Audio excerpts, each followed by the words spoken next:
আচ্ছা, আমি আজকে চ্যাপ্টার ম্যাথামেটিক্যাল ইন্ডাকশানের চ্যাপ্টার 3 এর দীর্ঘ উত্তরধর্মীটা শুরু করছি। দেখো, এই দীর্ঘ উত্তরধর্মীর এই অঙ্কগুলো অলরেডি করা হয়ে গেছে, তাই তো? যে এত সর্বদা 576 দ্বারা বিভাজ্য, 9 দ্বারা বিভাজ্য, 7-এর গুণিতক, 64 দ্বারা বিভাজ্য, এই অঙ্কগুলো কিন্তু অলরেডি আমি করিয়ে দিয়েছি। বিভাজ্য যেভাবে করতে হয় বলেছি, ঠিক একইভাবে করবে। আমি 5 থেকে দেখাচ্ছি। 5 নম্বরটা কি বলেছে? এই অঙ্কগুলো কিন্তু একটু মন দিয়ে দেখবে, কারণ এগুলো সবসময় কিন্তু কোনো থিওরি মেনে হবে না, এগুলো অঙ্কের প্রয়োজন অনুযায়ী আমাদের করতে হবে। যেমন ধরো n<2n, তাহলে এটাকে যদি আমরা p(1) এর জন্য সত্যি, p(2) এর জন্য সত্যি, আমি ধরলাম p(m) এর জন্য সত্যি, তাহলে p(m) = m<2n), তাহলে আমাদের m+1 এর জন্য সত্যি দেখাতে হবে। আচ্ছা দেখো, এখানে তার মানে আমাদের দেখাতে হবে m+1<2m+1, কিন্তু আমরা m+1 করলে এ পাশেও একটা 1 অ্যাড হচ্ছে, কোনোভাবেই কিন্তু 2 এর মাথায় যদি এখানটা m+1 আনতে হয়, তাহলে এখানটা আমাদের একটা মাথায় 2 গুণ করতে হবে, অর্থাৎ এখানে একটা 2 গুণ করতে হবে। তাহলে আমরা কি লিখতে পারি? m<2m, তাহলে 2m, উভয় পাশে যদি 2 গুণ করি 2m × 2, তাহলে 2m<2m+1, এটা কিন্তু আমাদের কি 2m দেখাতে বলেছে? আমাদের কিন্তু দেখাতে বলেনি। তাহলে 2m, আমরা এবার কি বলতে পারি? আমাদের দরকার কি m+1, তাহলে খুব স্বাভাবিকভাবেই m+1<2m হবে। আমাদের তো m+1 দিয়ে রিলেশনটা দেখানোর দরকার, তাই আমি কি করলাম, আবার দেখাতে পারি যে m+1<2m, তার মানে কি হচ্ছে m+1<2m <2m+1, তার মানে m+1<2m+1, ঠিক আছে? তাহলে এখান থেকে আমরা কি বলতে পারি যে এটা p(m+1) এর জন্য সত্যি, তাহলে m এর যে কোনো মানের জন্য সত্যি। ঠিক একইভাবে সি নম্বরটাও করবে 2n। আমি একটুখানি হিন্টস দিয়ে দিচ্ছি, বি আর ডিটা অন্যরকম, তাই। আচ্ছা, তার মানে আমি একবার সরাসরি 2m m, যেহেতু n 4, অর্থাৎ n এর মান 4-এর ওপর যখন যাবে তখন এটা সত্যি হবে। কেন? n এর মান 1 বসিয়ে দেখো, 2<1 হয় না। n এর মান 2 বসিয়ে দেখো, 2^2 2 মানে কি 1 × 2, তার মানে এগুলো হচ্ছে না। 3, 4-এর থেকে দেখো এটা সত্যি হচ্ছে, তাহলে এটা ধরে নিলাম। ঠিক একইভাবে তার মানে আমাদের এখানে কি করতে হবে? দেখো, ফ্যাক্টোরিয়াল m এর সঙ্গে যদি আমরা একটা m+1 গুণ করি, তাহলেই কিন্তু আমাদের এই সত্যিটা সম্ভব হয় করা, তাই তো? নাহলে ফ্যাক্টোরিয়াল m+1 কখনো আসে না। তাহলে আমরা যদি এই পাশে একটা, আর এখানে আমাদের কি আনতে হবে? m+1, ঠিক আছে? তাহলে এটা একটা রিলেশন। আর একটা কি রিলেশন হয়? 2m+1। কেন 2 অবশ্যই m+1 হবে? কেন? কারণ আমাদের m এর মান কি বলেছে? >4। তাহলে 4-এর মান যখনই বড় হবে, এখানে m এর মান বসাও, 4, 4 আর 5, 2 4। তাহলে এই দুটো যদি আমরা গুণ করে দিই, কি পাচ্ছি? 2m × 2 m m+1, দেখো হয়ে গেল 2m+1, এটা তার মানে কি ফ্যাক্টোরিয়াল m+1, ঠিক আছে? আচ্ছা, তাহলে বি নম্বরটা দেখো, বি নম্বরটা কি বলেছে? 3n n3, n এর >4। আমি আর ওই দেখাচ্ছি না যে এর জন্য মিথ্যে হচ্ছে, এখানে সত্যি অলরেডি এরকম টাইপের অঙ্ক করেছো। তাহলে আমি m এর জন্য দেখাচ্ছি, p(m) = 3m m3। ভালো কথা। এবার যদি আমাকে m+1 এর জন্য দেখাতে হয়, মন দিয়ে দেখো এই জায়গাটা, তার মানে আমাদের এখানটা আনতে হবে m+1 তার হোল কিউব। তার মানে m+1 তার হোল কিউব আনতে গেলে আমাদের কি দেখাতে হবে? এর সাথে আনতে হবে m2 + 3m + 1, এই টার্মগুলো আনতে হবে, কিন্তু এখানে এগুলো কোনোটাই নেই। তাহলে আমাদের এইখানে যেটা করতে হয়, তাহলে আমরা কি লিখতে পারি? এখানে আরেকটা টার্ম নিতে পারি, যেখানে লিখতে পারি 3m যদি m³ এর থেকে বড় হয়, তাহলে m² + m এর থেকেও বড় হবে, তাই তো? এবার এই দুটো যদি আমরা এম স্কোয়ার প্লাস এম এর থেকে বড় হচ্ছে, ঠিক আছে? এইটা আমাদের দিয়েছে। তাহলে আমরা এখানটা কি লিখতে পারি? উভয় পক্ষে যদি 3 গুণ করি তাহলে কি পাচ্ছি? 3m square plus 3m। বোঝা গেল? কারণ আমাদের m+1 আনতে হবে। তাহলে 3m+1 greater than 3m square plus 3m, এটা সরি প্লাস 3m, এটা আনতে পারি। বোঝা গেল? এবার যদি আমরা এই দুটোকে যোগ করি, 3m 3 ইন্টু 3m+1, আর যদি আমরা এই দুটোকে যোগ করি, এটা একটা দেখো এই পার্টটা হয়ে থাকলো, এই পার্টটা আমাদের থাকলো, এটা বোঝার জন্য আমাদের কাজে লাগবে। এবার এই দুটোকে যোগ করলে কি পাচ্ছি? 3 into 2 into 3m greater than m³ plus m square plus m, তাই তো? এর সাথে একটা 1 অ্যাড করলে কি পাচ্ছি? এপাশেও একটা 1 আসলো, এই জিনিসটা পাচ্ছি। আচ্ছা, খুব স্বাভাবিকভাবে আমরা যদি এই জিনিসটাকে এই 2 ইন্টু 2m+1, এবার এই জিনিসটাকে আমি বলতে পারি যে এটা 3 ইন্টু m+1 এটার থেকে বড় হবে, নিশ্চয়ই বড় হবে, তাই তো? তাই আমরা কি করলাম, এইখানটা যখন 3m+1 বসালাম, তখন এই যে m³ প্লাস 1 সাথে আমরা এই পার্টটাও যোগ করে দিলাম। বোঝা গেল? তাহলে সেখান থেকে আমরা কি পাচ্ছি? m+1 তার হোল কিউব। আশা করি বুঝতে পারলে। ঠিক একইভাবে এইটা চেষ্টা করবে। এটা তো খুবই ইজি। m এর জন্য সত্যি, তাহলে 3 গ্রেটার দেন 2 দুটোকে গুণ করে দেবো, ঠিক আছে? আচ্ছা, এইবারে দেখো 6 নম্বর 7 নম্বর। আচ্ছা, 6 নম্বরটা আমি দেখিয়ে দিচ্ছি, 7 নম্বরটা একই রকম। 6 নম্বরটা কি বলছে?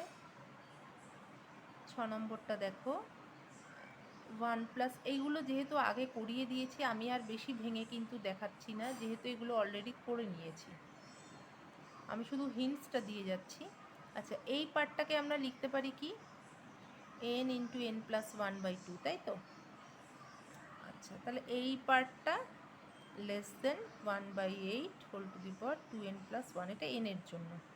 তাহলে আমরা বলতে পারি m এর যে কোনো মানের জন্য সত্যি। তাহলে p of m equal to m+1, sorry m into m+1/2 less than 1/8 into 2m+1 তার হোল স্কোয়ার, ঠিক আছে? আচ্ছা, এবার তার মানে আমাদের একটা কাজ কি? m+1 এর জন্য সত্যি দেখানো। তাহলে m+1 অ্যাড করি দুপাশে। তাহলে এটা তো এইটা, এখানে পরের লাইনে কিন্তু আর আমরা এখান থেকে শুরু করছি, m into m+1/2 less than 1/8 into 2m+1 তার হোল স্কোয়ার। তাহলে এবার এখানেও একটা m+1 অ্যাড করে দিই, m ইন্টু m+1। তাহলে এখানে অ্যাড করলে এই ইনইকুয়ালিটিটা রাখতে গেলে আমাদের এপাশেও অ্যাড করতে হবে। তাহলে 2m+1 তার whole square by plus m+1। তাহলে কি হচ্ছে? m+1টা কমন নিলে দেখো m+1 ইন্টু m, এটা চলে গেল m+2/2 লেস দেন 1/8। এখানে কি হচ্ছে? 4m স্কোয়ার, তাই তো? Plus 4m plus 1 plus 8m plus 8। তাহলে এই পাশটাকে আমরা কি লিখতে পাচ্ছি? তাহলে 4m square plus 12m plus 9, তার মানে জিনিসটা কি দাঁড়াচ্ছে? পরের লাইন আমি এখানে লিখে দিলাম বোঝার সুবিধার জন্য। তার মানে হচ্ছে 2m প্লাস 3 তার whole square less than 2 into m+1 plus 1 তার হোল স্কোয়ার, তাই তো ছিল? তাহলে m+1 এর জন্য সত্যি প্রমাণিত হয়ে গেল, ঠিক আছে? আচ্ছা, এবার দেখো তাহলে পরেরটা পারবে। 8 নম্বরটা দেখো, 8 নম্বরটা কি আছে? অখণ্ড সংখ্যা। আচ্ছা, তাহলে আমরা একই রকমভাবে আমরা এম এর জন্য সত্যি ধরে নিলাম। অখণ্ড সংখ্যা বা পূর্ণ সংখ্যা একই রকম, যেটাকে ভাগ করা যাবে, ঠিক আছে, যেটা কোনো দশমিক সংখ্যায় মান আসবে না, সেটা হচ্ছে অখণ্ড সংখ্যা। আচ্ছা, কি করব তাহলে আমরা এটা এম এর জন্য সত্যি ধরলাম, এম এর জন্য সত্যি ধরলাম, তাহলে 1/5 m to the power 5 plus 1/3 m cube plus 1/15 into 7m। তাহলে m প্লাস 1-এর জন্য কি হবে? সবকটাই এরকম হয়ে যাবে, 1/5 m to the power m plus 1 whole to the power 5 plus 1/3 m plus 1 whole cube plus 1/15 7 into m plus 1। আচ্ছা, এইটাকে আমরা অখণ্ড সংখ্যা ধরো কে ধরে নিলাম। এটা তো বলে দিয়েছে অখণ্ড সংখ্যা হবে। আমরা m প্লাস 1-এর জন্য প্রমাণ করব। আচ্ছা, এই ভাঙানোগুলো এখনও শেখোনি, এটা আমরা দ্বিপদের সাহায্যে ভাঙাতে পারি, ঠিক আছে। তাহলে 1/5, তাহলে কি হবে? m টু দি পাওয়ার 5, তারপরে 5m স্কোয়ার, তারপরে হবে কি ওই 4m কিউব, এরকমভাবে যাবে। এটাকে ভাঙাতে জানো এটাকে। এবার এখান থেকে আমরা কি করব, এই যে পোর্শনটা আছে সেই পোর্শনটাকে কমন নিয়ে নেব, বাকি যেটা পড়ে থাকবে সেটাকে অখণ্ড সংখ্যা দেখালেই হয়ে যাবে। আচ্ছা, 10 নম্বরও একই টাইপের। 11 নম্বরটা দেখো, একটু অন্যরকম অঙ্ক এইটা দিয়েছে। আচ্ছা, এই রকম অঙ্ক আমরা কমপ্লেক্স নাম্বারে করেছি, আমাদের সেখানে ইনফিনিটি টাইমস ছিল, তাই তো, ইনফিনিটি টাইমস ছিল। এবারে আমরা এই অঙ্কটায় আমরা কি করব, দেখো এটা পুরো পর্যন্ত যদি আমরা শুধু রুটের ভেতরটা ধরি, তাহলে সেটাকে আমরা যদি এক্স ধরি, তার মানে এটা n-1 টার্ম পর্যন্ত আছে। এই অঙ্কটাকে অনেকভাবেই করা যায়, আমি তোমাদের একটু শর্টেই করাচ্ছি, যেটা ইজি হয় বেশি। ধরো এই পার্টটাকে যদি আমি এক্স ধরি, তার মানে এক্সটা এখানে আমি এই পার্টটাকে এক্স না ধরে এই পার্টটাকে ইনফিনিটি টাইমস পর্যন্ত ধরছি, ঠিক আছে। এটাকে আমরা ইনফিনিটি টাইমস পর্যন্ত ধরছি। কেন ধরলাম পরে বলছি। তাহলে এক্স স্কোয়ার ইকুয়াল টু কি হচ্ছে? 2 প্লাস রুট এক্স, তাই তো, সরি 2 প্লাস এক্স, কারণ একটা রুট উঠে গেল। তাহলে জিনিসটা কি দাঁড়াচ্ছে? X square minus x minus 2 equal to 0। তাহলে এখানে জিনিসটা কি দাঁড়াচ্ছে? এক্স মাইনাস 2 আর এক্স প্লাস 1, তাই তো। তাহলে এক্সের মান আমরা দুটো পাচ্ছি, এক্স ইকুয়াল টু -1 2। আচ্ছা, এখানে এক্সের মানটা কখনোই -1 হতে পারে না, সেটা আমরা বুঝতে পারছি। এবারে আমরা এক্সের মান কখন ইকুয়াল টু 2 পাচ্ছি? যখন এটা ইনফিনিটি টাইম পর্যন্ত আছে। কিন্তু আমাদের এই সিরিজটাকে আমি যদি এইভাবে লিখি, দেখো এইটাকে করলে এখানে একটা 2 যখনই আমরা কমিয়ে দিলাম, তাহলে এটা n-1 টাইমস হচ্ছে, তাই তো। এটা এইটাকে ধরে n টাইম ছিল, তাহলে এইটা, তাহলে আমি যদি এটাকে n টাইমস পর্যন্ত এবার ধরতে চাই, তাহলে এই সিরিজটার মান, এই এক্সের মানটা আমি যদি এটাকে n টাইমস পর্যন্ত ধরি, ইনফিনিটি টাইমসে গিয়ে 2 হচ্ছে, তাহলে n টাইমস হলে অবশ্যই 2-এর কম হবে। তাহলে আমরা এটাই লিখবো, লিখবো তাহলে এক্স লেস দেন 2। তাহলে এই যে আগে যে 2টা আছে, তাহলে 2 plus x less than 2 plus 2, তাহলে 2 প্লাস এক্স লেস দেন 4, ঠিক আছে। এইভাবে আমরা করতে পারি। আচ্ছা, বাকি এই অঙ্কগুলো সেই একই টাইপের অঙ্ক। আচ্ছা, এইটা করতে হবে না, এটা এখনও সিরিজটা করনি, ঠিক আছে। তাহলে এবার দেখো 2 নম্বর। এবারে দেখো তাহলে 2 নম্বর অঙ্কটায় কি দিয়েছে। এই অঙ্কগুলো 2 নম্বর 3 নম্বর একই টাইপের, হ্যাঁ। অযুগ্ম বলবে যখন, তখন n এর মানটা যদি অযুগ্ম হয়, 3 নম্বরে যেটা বলেছে, অযুগ্ম সংখ্যাকে আমরা কিভাবে ধরবো? n ইকুয়াল টু তখন ধরে নেবো ধরো 2k প্লাস 1, ওকে। আর যুগ্ম সংখ্যা হলে 2k। আমি 2 নম্বরটা দেখাচ্ছি, যেখানে দুটো বাস্তব সংখ্যা বলেছে। তার মানে দেখো n এর মান 1 হলে কি হচ্ছে? এক্স মাইনাস ওয়াই, তাহলে এক্স মাইনাস ওয়াই দিয়ে বিভাজ্য। এন এর মান যদি 2 হয় তাহলে হচ্ছে এক্স স্কোয়ার, এই যে x to the power n minus y to the power n, এটাকে আমরা যদি পি এন ধরি, তার মানে 2 হলে কি হচ্ছে x square minus y square x to the power n দিয়ে বিভাজ্য। তাহলে আমি ধরলাম এম এর জন্য সত্যি, তাহলে x to the power m minus y to the power m. যখন এরকম অঙ্ক দেবে বিভাজ্য তখন আমরা এটাকে ধরে নেব কে ইন্টু এক্স মাইনাস ওয়াই, তাই তো? এক্স মাইনাস ওয়াই দিয়ে এটাকে ভাগ করলে আমাদের অ্যান্সার কে হবে, সেটাকে আমরা একটা সংখ্যা ধরে নিলাম কে। এবার আমরা এম প্লাস ওয়ানের জন্য দেখাবো। ওকে, তার মানে কি হবে x to the power m plus one minus y to the power m plus one, তাহলে হলো x to the power m into x minus y to the power m plus ওয়ানটা যেমন আছে থাকলো, কোনো কারণ নেই। আমরা এখান থেকে আমাদের তো দুটোই যেহেতু x to the power m y to the power m আমরা তো ভাগ করে দেখাতে পারছি না, তাই আমরা কী করবো এখান থেকে x to the power m এর মানটা বসিয়ে দেবো। মান কত, k k into x minus y plus y to the power m. দেখো বাইরে একটা এক্স আছে, minus y to the power m plus one, তাহলে কত হচ্ছে k into k x into x minus y plus x to the power y m minus y to the power m plus one. তার মানে হলো কে x into x minus y plus y to the power m into x minus y. তার মানে দেখো x minus ওয়াইটাকে যদি common নিয়ে নিতে পারি বাইরে, ব্র্যাকেটে কী পড়ে থাকলো k x plus y to the power m. তাহলে এটা একটা সংখ্যার সঙ্গে এক্স মাইনাস ওয়াই গুণ আছে, মানে কি পুরোটাই হচ্ছে এক্স মাইনাস ওয়াই দিয়ে বিভাজ্য, তাহলে এম এর জন্য সত্যি। আচ্ছা, 4 নম্বরটাও একই রকম, এম এর মান এম সত্য হয় তার প্রমাণ করো এন প্লাস ওয়ানের জন্য সত্যি। আচ্ছা, এন বিলংস টু এন, তাহলে বলতে হবে হচ্ছে সমস্ত ন্যাচারাল নাম্বারের জন্যই কি সত্যি, সেইটা আমাদের দেখাতে হবে।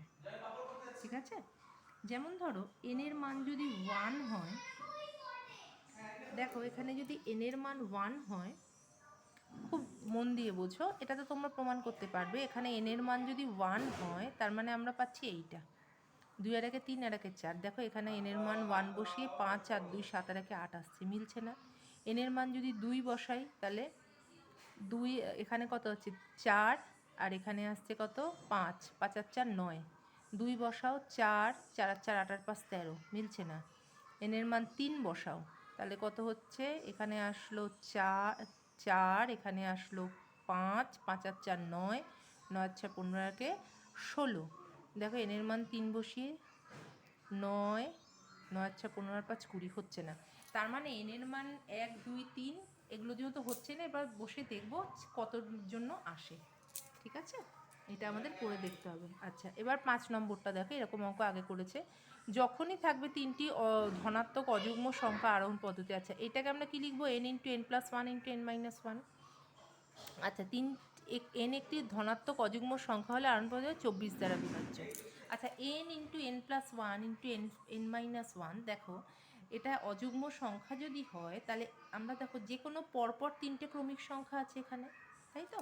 এই যে N square N into N square minus one, এটাকে আমরা কি নিতে পারি N into N plus one into N minus one. তাই যদি হয় তার মানে কি এন মাইনাস ওয়ান একটা সংখ্যা, এন একটা সংখ্যা, এন প্লাস ওয়ান একটা সংখ্যা। ওকে, তাহলে এন এর মান তো 0 কখনো নেব না, মিনিমাম 1 হলে এখানে কি হয়ে যাচ্ছে 0। ঠিক আছে, অযুগ্ম অখণ্ড সংখ্যা বলেছে। আচ্ছা, তার মানে এন এর মান 3 থেকে শুরু করি।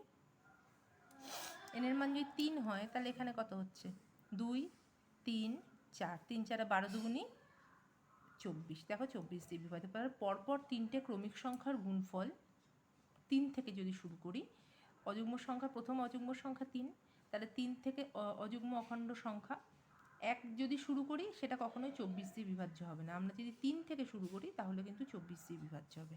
তো এইটা আমরা করে দেখাবো, আগেও একবার দেখিয়েছি। আচ্ছা, যখনই এরকম ভাগশেষ থাকবে, ভাগশেষের অঙ্কগুলো আমরা কি করে করব? ভাগশেষের অঙ্কগুলো যেমন ধরো যখন ভাগশেষ থাকে না আমরা কি ধরে নিই, ধরো একটা সংখ্যা যেমন বলেছে যে 3 টু দি পাওয়ার এনকে 8 দ্বারা ভাগ করলে ভাগশেষ সর্বদা 1 হয়। তার মানে আমরা p of m equal to 3 to the power 2m ধরলাম, তাহলে ভাগশেষ কত আচ্ছা, ভাগ করলে কত থাকে? ধরো 8কে 8 দিয়ে ভাগ করলে ভাগশেষ হচ্ছে 1। তাহলে জিনিসটা এরকম দাঁড়াচ্ছে। আর যদি ভাগ মিলে যায় তখন কি আর 1টা থাকে? থাকে না। তাহলে আমাদের m+1 জন্য সত্যি দেখাতে হবে। তাহলে 3^2m প্লাস 1 এইটা দেখাতে হবে তো। ইকুয়াল টু কী দেখাবো? 3^2m into 3²। আচ্ছা, 3^2m মানে কত? 8k plus 1 into 3²। ঠিক আছে, এইভাবে আমরা করব। তার মানে এই 3²টাকে আমরা 8+1 লিখতে পারি, বা এটাকে যদি গুণ করি তাহলে আমাদের কত হচ্ছে দেখো, 8 9 72কে 9 তো, আর 9।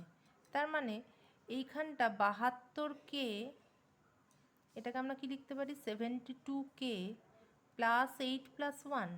তাহলে এইখান থেকে আমাদের 8 কমন নিলে পড়ে থাকছে কি 9k প্লাস 1 তাহলে দেখো এটা m এর মান 1-এর যে প্লাস m+1 জন্য সত্যি, কেন এই যে 8 ইন্টু একটা কোনো ধ্রুবক সংখ্যা হলো +1 ভাগশেষ থাকছে। ঠিক আছে, তাহলে একইভাবে 8 9 চেষ্টা করবে। 10 নম্বরটা একটু অন্যরকম, আমি 10 নম্বরটা করিয়ে দিচ্ছি। আচ্ছা, সাইন mx। আচ্ছা, এটা তো আমি সাইন mx ধরে নিলাম, m into mod sine x। ঠিক আছে, তাহলে আমাদের m+1 জন্য সত্যি দেখাতে হবে। m+1 জন্য যদি সত্যি দেখাতে হয় তাহলে আমরা কি ধরলাম? Sine of m+1x equal to কী হবে? Sine mx sine a cos b plus cos mx sine b, তাই তো?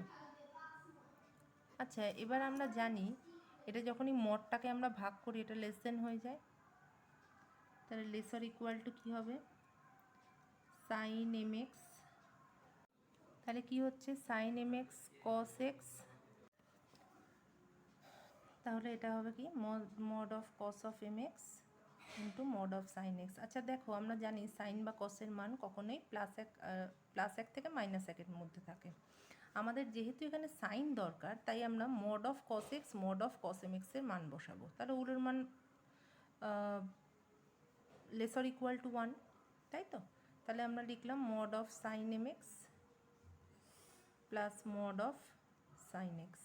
ওকে, আচ্ছা এইটার মান কত? Lesser equal to m sine x